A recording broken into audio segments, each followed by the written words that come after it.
कैसे हैं आप? उम्मीद करते हैं आप लोग अच्छे से होंगे। तो आज का जो हमारा वीडियो है वो है क्राइम वीडियो। और आज हम ये जानेंगे कि जब पति पत्नी के बीच में वो आ जाता है तो किस तरीके से हत्या हो जाती है। आज की इस कहानी की जो मुख्य अपराधी है वो है सोनिया। सोनिया को प्रीतम से बेइंतहा प्यार हो जाता है। दोनों शादीशुदा नहीं थे और सोनिया ने प्रीतम के साथ विवाह कर लिया। लेकिन ऐसा क्या हुआ कि उसी प्रीतम को सोनिया ने मौत के घाट उतार दिया। कई बार ऐसा होता है जिसे हम चाहते हैं वो हमारा जीवन साथी बन जाता है, लेकिन हम उसके साथ भी खुशी से जीवन व्यतीत नहीं कर पाते। इसके पीछे का जानते हैं कारण क्या होता है? कारण ये होता है कि जो लड़का होता है, जैसे इस केस में आप देख सकते हैं प्रीतम जो था उसने सोनिया से बड़ी बड़ी बातें तो कर ली, लेकिन ये प्रीतम जो था वो शराबी था। तो क्या शादी से पहले प्रीतम ने सोनिया को बताया होगा क्या कि मैं शराबी हूं? नहीं, प्रीतम ने अपनी सारी विशेषताओं को सोनिया को बताया हो, अपनी सारी यादें छुपा ली हो। सेम वही कंडीशन सोनिया के साथ भी होगा।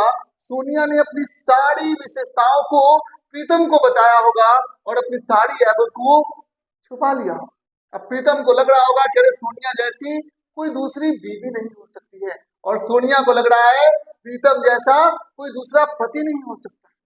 कई लोग आज भी अभी लव मैरिज में वो सिर्फ एक दूसरे की अच्छाइयां दिखाते, कभी वो अपनी बुराइयां करते हैं क्या, कभी वो अपनी कमियां को दिखाते हैं क्या? तो आप देखेंगे कि अरे यार ये लोग तो कभी अपनी कमियां दिखाते ही नहीं। लेकिन जब इन दोनों का शादी हुआ तो सोनिया को मालूम चला प्रीतम की ऐब जो कि था शराबी, और प्रीतम को मालूम चला सोनिया की ऐब, और जिसके परिणाम स्वरूप ये हुआ कि साहब दोनों एक दूसरे से नफरत करने लगे। इसी क्रम में सोनिया के 3 बच्चे हो जाते और सोनिया परेशान हो चुकी है प्रीतम से। वो किसी तरीके से चाहती है कि प्रीतम से उसका छुटकारा मिले, और सोनिया एक और युवक के प्यार में पड़ जाती है जिस युवक का नाम होता है रोहित। तो देखिए मेरे दोस्त, जहां खाली स्थान होगा ना वहीं पर ना कोई भी दूसरे वस्तु को भरा जा सकता है। आप यहाँ पर देख सकते हैं कि सोनिया के दिल में एक खालीपन आया। वो क्यों आया? क्योंकि वो प्रीतम से नफरत करने लगी।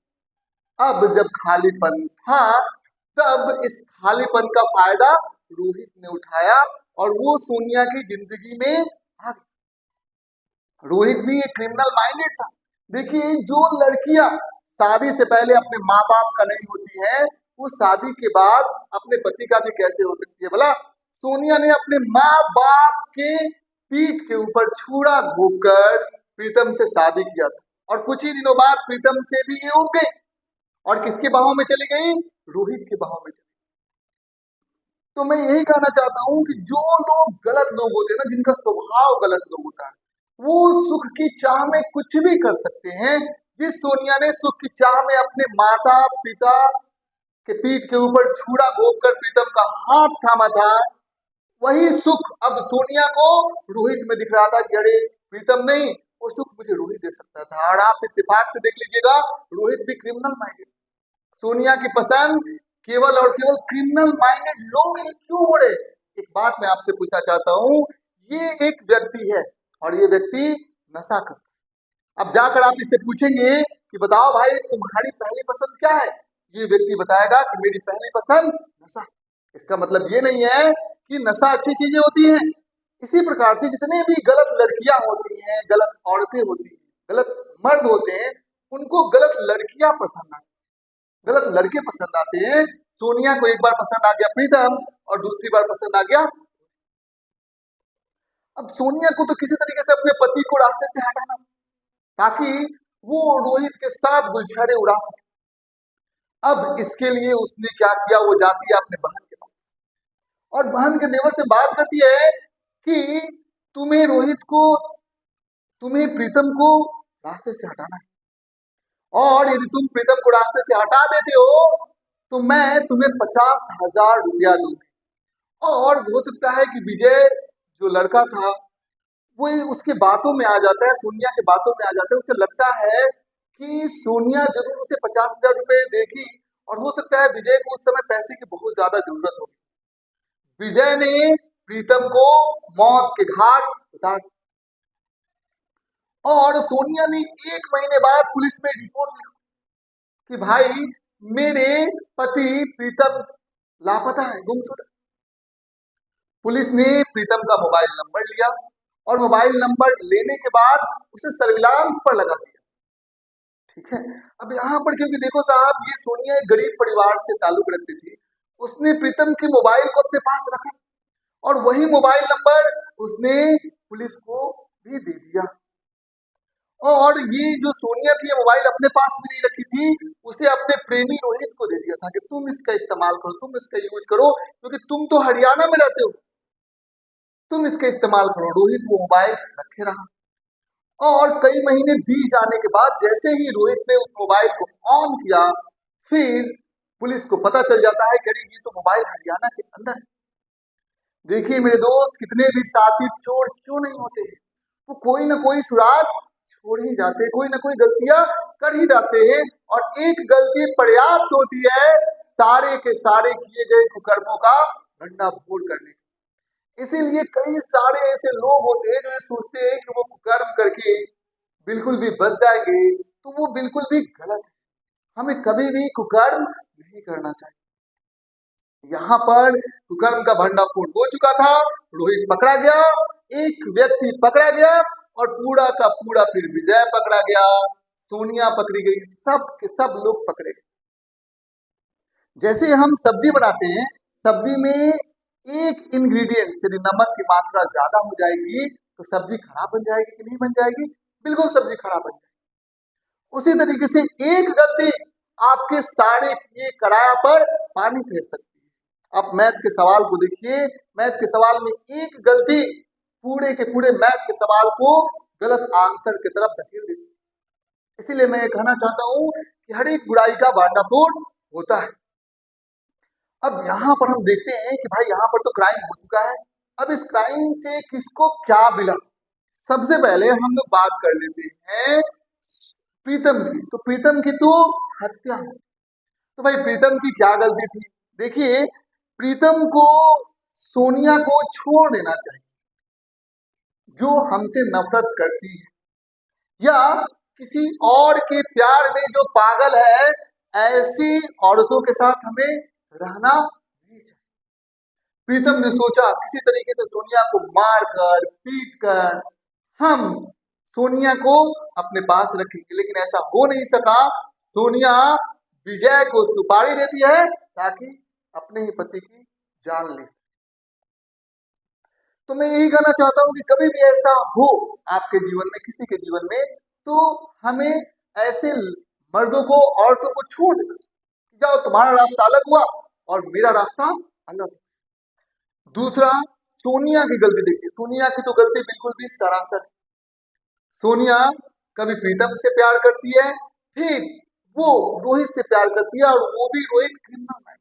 कभी ये शराबी को पसंद करती है, कभी वो क्रिमिनल माइंडेड जो क्रिमिनल है उसको पसंद करती है। सोनिया की पसंद बेहद ही घिनौनी है, खतरनाक। उसने अपने पति की हत्या कराई बुरी तरीके से, ये गलत। हमारा यदि शादी ब्याह हो जाता है तो हमें अपने पति से कभी नहीं घूमना चाहिए, जो है ठीक है, कोई दिक्कत की बात नहीं। संतोष नहीं है जीवन के अंदर तो कोई भी जीवन के अंदर सुख नहीं है। इसीलिए मैं यही कहना चाहता हूँ कि आपके जीवन के अंदर संतोष होना जरूरी है, और संतोष होने के लिए ऐसा नहीं है कि बहुत ज्यादा धन दौलत, जो है ठीक है, काम खत्म, संतोष हो। सोनिया को संतोष ही नहीं था, सुख के तलाश में हो गई प्रीतम के पास, कभी रोहित के पास, और सुख के तलाश में उसने अपने माता पिता को भी नहीं बख्शा और अपने पति को भी खत्म कर दिया। तो हमें बेचैन नहीं होना चाहिए। अब एक बात मैं आपको बतला देना चाहता हूँ कि रोहित भी गया, रोहित भी जेल के अंदर था, रोहित एक क्रिमिनल माइंडेड था। उसको क्या मतलब है किसी भी शादीशुदा औरत की जिंदगी में आने का? तो रोहित सोनिया की जिंदगी में आया और सोनिया और प्रीतम के जीवन को बुरी तरीके से बर्बाद कर दिया। ये भी गलती रोहित की। हमें अपना एक नॉर्मल लाइफ जीना है, किसी गंदी औरत के चक्कर में अपने को पड़ना नहीं है, क्योंकि ये गंदी औरत अपने आप को तो फंसाएगी ही, हमको भी फंसा सकती है। इसीलिए कभी भी किसी गलत औरत के चक्कर में अपने को नहीं पड़ना।